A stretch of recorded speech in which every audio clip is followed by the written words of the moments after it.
ہاں جی، بسم اللہ الرحمن الرحیم۔ محترم ناظرین، محمد بن قاسم رحمۃ اللہ علیہ کے حوالے سے ہم جو دوسرا ہماری سیریز ہے، سلسلہ ہے، دوسرا سلسلہ ہے، ایک پہلے کلپ ہم دے چکے ہیں، اس کے حوالے سے مزید ہم اس کے بارے میں جو محمد بن قاسم کے بارے میں ڈسکشن کرنا چاہیں گے۔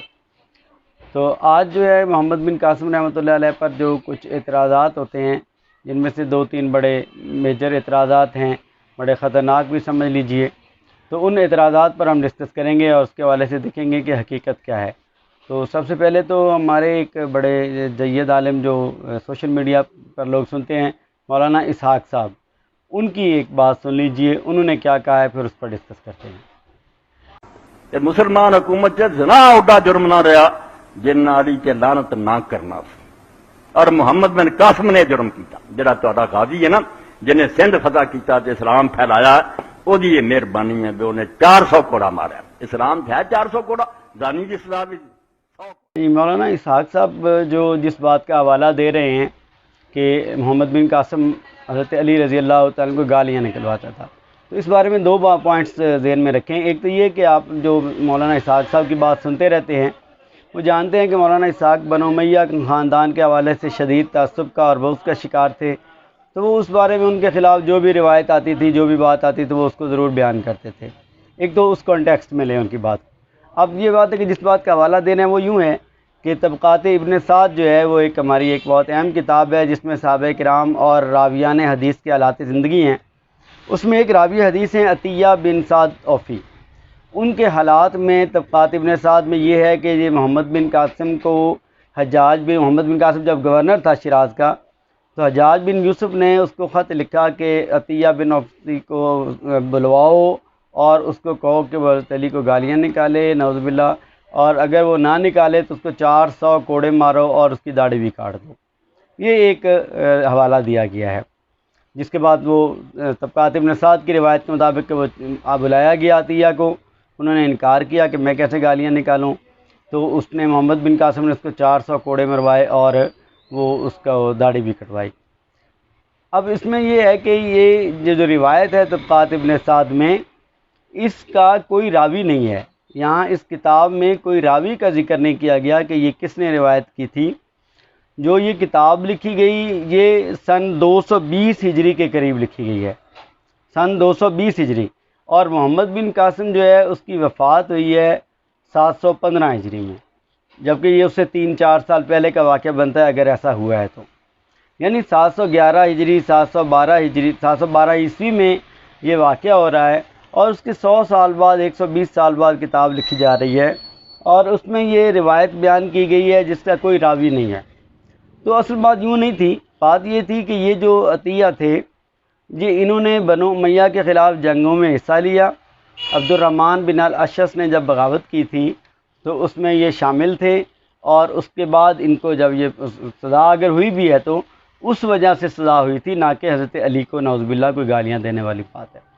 ایسی کوئی روایت یا کوئی بات موجود نہیں ہے، تو اس روایت کا کوئی راوی نہیں ہے۔ یہ جو روایت ہے وہ بالکل کٹی ہوئی ہے، منقطع ہے، بلکہ منقطع سے بھی آگے کا درجہ ہے۔ منقطع میں تو ایک راوی نہ ہو تو منقطع کہتے ہیں، جبکہ اس کا تو 100 سال 125 سال جو ہے وہ گزر گئے اس کے بعد، اور کوئی راوی اس کا موجود نہیں تھا۔ تو یہ جو ہے یہ عبد الرحمن بن ارشد کی بغاوت کی وجہ سے اگر فرض کیا اس کو مارا بھی گیا یا سزا دی بھی گئی تو اس وجہ سے دی گئی تھی، نہ کہ کوئی حضرت علی کو۔ تو یہ بعد میں افسانہ گھڑا گیا یا بنایا گیا، ایسی کوئی بات موجود نہیں ہے۔ محمد بن قاسم کی زندگی میں ہمیں کوئی ایسی روایت نہیں ملتی کہ وہ حضرت علی سے اس طرح کا بغض رکھتا تھا۔ حجاج بن یوسف کا شاید کوئی ایسی بات ہوگی، لیکن عطیہ کو سزا دینے میں، اور اس کے بعد بھی یہ ایک اور بات بھی ہے کہ اگر یہ روایت کو مانیں تو یہ بڑی فرینڈلی سزا ہے کہ 400 کوڑے لگنے کے بعد یہ بالکل ٹھیک ٹھاک رہے، سلامت رہے، اور اس کے بعد یہ خراسان چلے گئے، اور خراسان کے بعد پھر کوفہ آئے، اور اس سزا والا واقعہ جو بنایا جاتا ہے اس کے بعد وہ تقریباً 15-20 سال زندہ رہے۔ تو یہ عجیب سی بات تھی۔ تو میں یہ سمجھتا ہوں اس روایت کا کوئی راوی نہیں ہے یہ بالکل۔ اور اس کے بعد پھر اس نے جو مختار ثقفی نے جو جنگیں کی بنو امیہ کے خلاف، اس میں بھی حصہ لیا۔ تو یہ روایت جو ہے وہ بالکل اس کا کوئی حقیقت سے تعلق نہیں ہے، یہ بعد میں بالکل افسانہ بنا کر گھڑی گئی ہے تاکہ محمد بن قاسم یا حجاج بن یوسف کے خلاف زیادہ سے زیادہ مواد اکٹھا کیا جائے اور ان کو بدنام کیا جا سکے۔ اب دوسرا اعتراض جو ہے وہ ایک شیعہ عالم ہیں شہنشاہ حسین نقوی، بڑے مشہور عالم ہیں، انہوں نے ایک بات کی ہے، پہلے وہ بات سن لیں پھر اس پر ہم بات کرتے ہیں۔ کہہ چکے ہیں حضرت عبداللہ شاہ غازی نے سندھ میں اسلام پہنچایا، محمد بن قاسم تو انہیں مارنے آیا تھا، اور ٹھٹے میں محمد بن قاسم نے ہی انہیں شہید کیا۔ ہاں جی، یہ آپ نے سنا، شیعہ عالم جو ہیں وہ بہت بڑے عالم ہیں، ذاکر ہیں، بڑے معتبر اپنے مسلک کے عالم ہیں، لیکن افسوس کی بات یہ ہے کہ وہ اپنے اس تعصب کی وجہ سے وہ بہت غلط بات کر رہے ہیں جس کا کوئی تاریخی وجود نہیں ہے۔ دیکھیے وہ کہہ رہے ہیں کہ جی جو کراچی میں ایک مشہور بزرگ کا مزار ہے عبداللہ شاہ غازی، تو محمد بن قاسم جو ہے وہ ان کو مارنے کے لیے آیا تھا اور ان کو قتل کیا اس نے۔ تو عبداللہ شاہ غازی کا تعلق سادات خاندان سے ہے، تو بلا شبہ ایک تو پہلی بات اس بارے میں یہ ذہن میں رکھیں کہ یہ عبداللہ شاہ غازی جن کا مزار کراچی میں ہے، تو اس بارے میں دو روایات تاریخ میں عام طور پر مشہور ہیں کہ ایک تو یہ کہ جو عبداللہ شاہ غازی جن کا تعلق اہل بیت سے ہے یہ وہ نہیں ہیں، یہ کوئی اور بات کے بزرگ ہیں، اور ان کا مزار کابل میں ہے۔ کابل میں بھی عبداللہ شاہ کے نام سے، سید عبداللہ کے نام سے ایک مزار ہے، وہ ان کے نام سے سمجھا جاتا ہے۔ چلیں ہم مان لیتے ہیں کہ یہ عبداللہ شاہ غازی وہی ہیں جو اہل بیت سے تعلق ہے۔ تو اب دیکھیے ان کی پیدائش، یہ عبداللہ شاہ غازی ہیں کون؟ پہلے تو جو روایت کے مطابق ہے وہ یہ ہے کہ امام حسن کے جو 5ویں پشت میں، امام حسن علیہ السلام رضی اللہ تعالیٰ عنہ، ان کی 5ویں پشت میں یہ جو ایک ان کے مشہور جو چوتھی پشت کے ان کے مشہور بزرگ ہیں امام نفس زکیہ رحمۃ اللہ علیہ، تاریخ دان لوگ جانتے ہیں امام نفس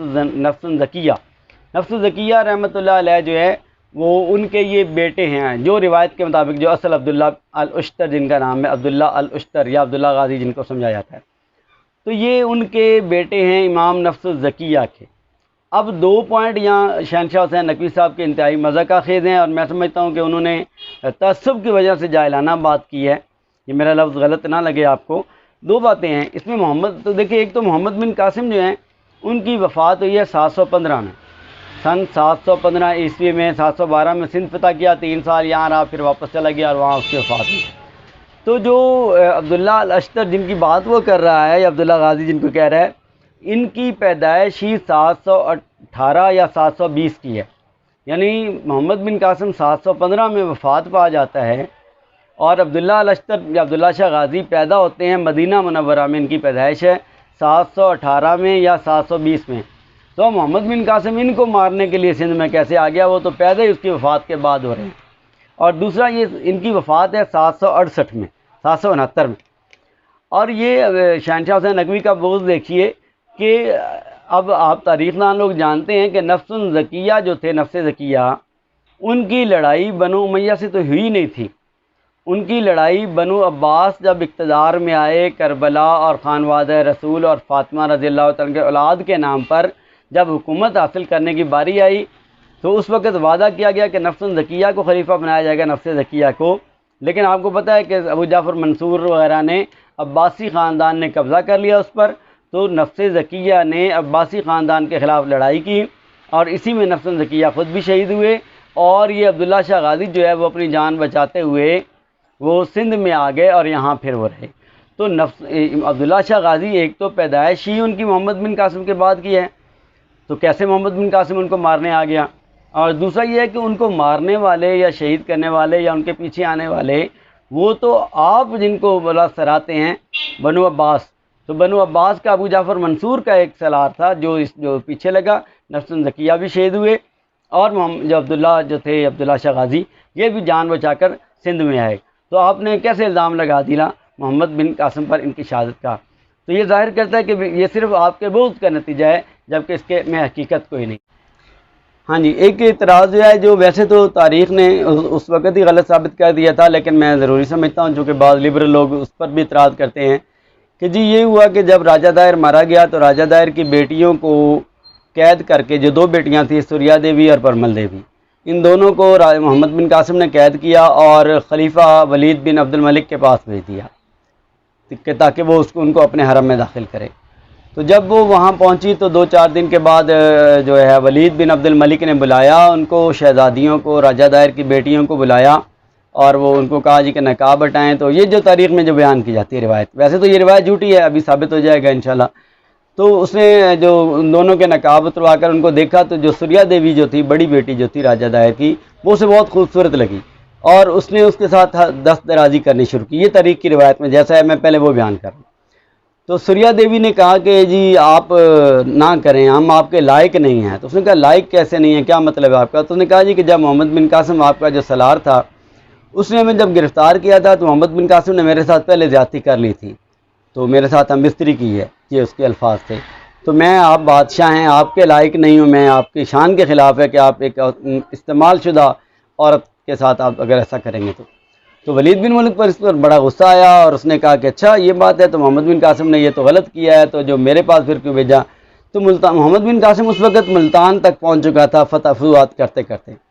تو ولید بن، یہ تاریخ میں جو روایت بیان کی جاتی، ولید بن ملک نے اپنے لشکر ایک بھیجا یا نمائندہ، لشکر کیا بھیجا، نمائندہ بھیجا، اور اس کو کہا کہ جی محمد بن قاسم کو یہ میرا خط دو اور اس کو کہو کہ اپنے آپ کو ٹاٹ میں یا کمبل میں یا چادر میں لپیٹ کر گرفتار کروائے یا کھال میں بعض روایات میں، اور وہ اس کو اسی طرح کھال میں گرفتار لپیٹ کر جو ہے وہ یہاں لایا جائے دمشق میں، بیت جو دارالحکومت تھا. تو جو روایت آتی کہ وہیں وہ پہنچنے سے پہلے ہی جو ہے محمد بن قاسم جو ہے وہ وفات پا گئے. اب یہاں ایک بڑی مین بات یہ ہے، دو باتیں سمجھیں. ایک تو یہ ہے کہ جب محمد بن قاسم کو یہ سزا مل گئی تو اسی وقت ہی یا اس کو پتہ چلا کہ ان کی بیٹیوں کو، راجہ دائر کو، محمد بن قاسم کو پکڑوا لیا گیا اور وہ مر گیا ہے، فوت ہو گئے ہیں. تو سوریا دیوی کی جو چھوٹی بیٹی تھی پرمل دیوی، اس نے فوراً بات ولید بن عبد الملک کو کہا کہ نہیں، یہ تو ہم نے بدلہ لیا ہے محمد بن قاسم سے، وہ چونکہ اس نے ہمارے باپ کو مارا تھا لہٰذا ہم نے بدلے کے طور پر کہ ہم آپ کو یہ بات کریں گے تو آپ غصے میں آ کر محمد بن قاسم کو پکڑوائیں گے اور مروائیں گے، تو اس کا ہمارے باپ کا بدلہ ہو جائے گا. حقیقت یہ تھی کہ محمد بن قاسم نے ہمارے ساتھ کوئی زیادتی نہیں کی تھی، اس نے تو ہمیں آنکھ اٹھا کر بھی نہیں دیکھا تھا. تو یہ خود راجہ دائر کی بیٹی نے اس واقعے کی نفی کرتی جس واقعے کے مطابق یہ تھا کہ محمد بن قاسم نے زیادتی کی ہو. دوسرا یہ ہے کہ محمد بن قاسم کی جو وفات ہے اس کے حوالے سے زیادہ معتبر تاریخ دان سارے لوگ زیادہ سمجھتے جانتے ہیں کہ جو مشہور واقعہ ہے وہ اصل یہ ہے کہ ولید بن عبد الملک کی وفات کے بعد جو اس کا چھوٹا بھائی سلیمان بن عبد الملک خلیفہ بنا، تو چونکہ سلیمان بن عبد الملک کی اس سے پہلے جب یہ ولید یا سلیمان کی تخت نشینی کا مسئلہ بنا تھا تو حجاج بن یوسف نے ولید کو سپورٹ کیا تھا کہ ولید خلیفہ بنے، نہ کہ سلیمان. اب سلیمان کے دل میں یہ رنج رہا ہمیشہ کہ حجاج نے میری مخالفت کی ہے. تو جب وہ سلیمان بن عبد الملک خود خلیفہ بنا تو اس نے، حجاج اس وقت فوت ہو چکا تھا، تو حجاج کے خاندان کے ساتھ انتہائی زیادتیاں کی ہیں اور اس کے تمام لوگوں کو مروایا، اور اسی چکر میں اس نے محمد بن قاسم کو کی جگہ نیا سالار مقرر کیا، یزید بن ابی کبشہ، اور وہ محمد بن قاسم کو اس نے آ کر کہا جی کہ آپ کو سلیمان بن عبد الملک واپس بلاتے ہیں. اب اس وقت سلیمان بن محمد بن قاسم اگر چاہتے تو نہ جاتے، ان کی فوج نے کہا بھی کہ آپ نہ جائیں، وہ آپ سے کو مارے گا، آپ سے بدلہ لے گا، تو آپ نہ جائیں، یہاں ہم آپ کے ساتھ ہیں، ہم آگے بڑھتے ہیں، اپنی حکومت قائم کریں. لیکن محمد بن قاسم کی جو اطاعت تھی خلیفہ کی اور بنو امیہ خاندان سے وابستگی، اس کی وجہ سے اس نے یہ بغاوت والا پہلو اختیار نہیں کیا،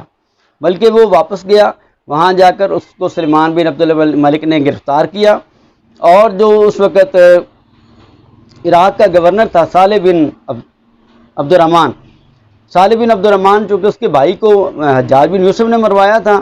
تو اس نے اس کے حوالے کر دیا، جس نے واسط جیل میں رکھا اسے اور محمد بن قاسم کو اذیتیں دیتا رہا اور بالآخر وہ شہید ہو گئے. اور یہ بھی ہم جانتے ہیں کہ عمر بن عبدالعزیز رحمۃ اللہ علیہ جو سلیمان بن عبد الملک کے قریبی رشتہ دار تھے اور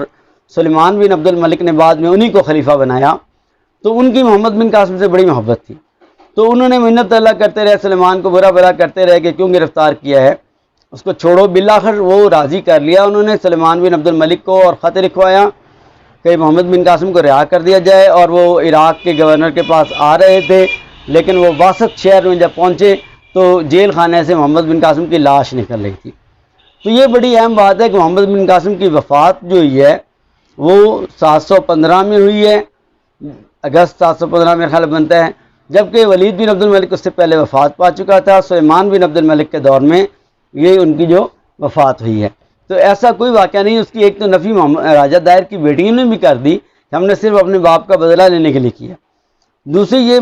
سارے تاریخ جانتے ہیں کہ سلیمان بن عبد الملک کے دور میں اس نے اپنے جو رنج تھا وہ نکالنے کے لیے اس کو مروایا. تو اس پر وہ جو الزام تھا کہ راجہ دائر کی بیٹی کے ساتھ زیادتی کی ہے، وہ وہیں اس کی تو پہلے ان کی بیٹیوں نے نفی کر دی، خود تردید کر دی، اور دوسرا محمد بن قاسم کی وفات جب ہو رہی ہے تو وہ سلیمان بن عبد الملک کے دور میں ہو رہی ہے، نہ کہ ولید بن عبد الملک کے دور میں۔ تو یہ اس بات کی دلیل ہے کہ محمد بن قاسم جو ہے وہ ولید کے ہاتھوں نہ مرا ہے، نہ اس کو وہ اس کی سزا دی گئی، نہ وہ واقعہ پیش آیا تھا، بلکہ یہ صرف افسانہ جو ہے وہ گھڑا گیا، اس کی وفات ہوئی نہیں ہے، سلیمان بن عبد الملک کے دور میں ہوئی ہے، لہذا وہ بات جو ہے وہ صرف کہانی ہے، اس کا حقیقت سے کوئی تعلق نہیں۔ شکریہ۔